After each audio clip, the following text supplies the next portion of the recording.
આતંકવાદી સંગઠનો સામે વડાપ્રધાન નેતન્યાહુએ લાલ આંખ કરી. ઇઝરાયેલના વડાપ્રધાન બેન્જામિન નેતન્યાહુએ તાજેતરમાં એક સત્તાવાર નિવેદન જારી કરીને સ્પષ્ટ કર્યું છે કે તેમનો દેશ પોતાની સરહદો પર કોઈ પણ આતંકવાદી સંગઠનોની હાજરી સહન કરશે નહીં. રાષ્ટ્રીય સુરક્ષાના હિતમાં ઇઝરાયેલ સંરક્ષણ દળોએ દુશ્મન પ્રદેશોની ઊંડાણપૂર્વક સુરક્ષા ક્ષેત્રોનું નિર્માણ કર્યું છે. આ વ્યૂહાત્મક પગલાંનો મુખ્ય ઉદ્દેશ્ય ઇઝરાયેલના નાગરિકો પર થતા સંભવિત હુમલાઓને અટકાવવાનો અને સરહદી વિસ્તારોમાં સ્થિરતા સ્થાપિત કરવાનો છે. આ લશ્કરી કાર્યવાહી પાછળનું મુખ્ય કારણ સરહદી પારથી સતત વધી રહેલી અસ્થિરતા અને સશસ્ત્ર જૂથોની ગતિવિધિઓનું હોવાનું મનાય છે. નેતન્યાહુએ ભારપૂર્વક જણાવ્યું હતું કે ઇઝરાયેલ પોતાની સાર્વભૌમત્વની રક્ષા માટે કોઈપણ હદ સુધી જવા તૈયાર છે.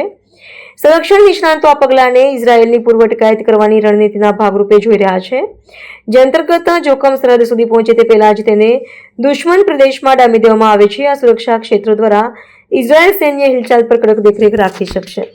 ישראל לא תסבול מצב שארגוני טרור יושבים על גבולה, ולכן יצרנו רצועות ביטחון עמוק בשטח האויב.